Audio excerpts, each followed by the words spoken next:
Stephanie's Digital Thinker, and today I'm going to talk about icons that you can use for both the work order priority and also for your status of your work order.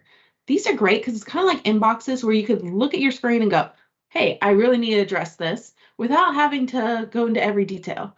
All right, so we're going to start at the Start Center, as always, and go up, click on the Work menu, go down to Work Orders, select Work Orders. So right here in the list view screen, you can easily see, hey, I have priority icons, which are different colors based on what priority level that your work order is at. Same thing with status icons. You can see, hey, green, it's ready to schedule, it's ready to go. You can also see blue, which is in progress. All right, so these are set up by your system administrator, so you guys can kind of decide what colors that you want to see. So EAM has different colors out there, and you can decide how you want to set up for your company.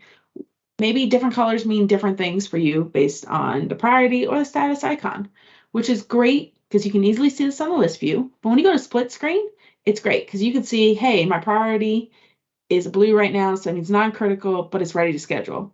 Or you can just look to the left of your work order number in the split view, and you can easily look through and see, hey, maybe something needs to be scheduled, maybe something needs to be done right away, maybe there's a breakdown. All depends what you set up for your work order priority or the status of your work order. It all depends. I mean, you don't have to set them up for both, but it's great when you do because you can easily go through and go, all right, I can see what my priority is and I can see what status the work order is in. And you can quickly just look at your screen and see that information and go from there.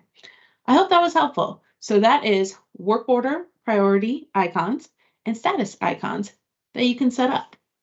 All right, I'm Stephanie, Digital Thinker. Have a great day.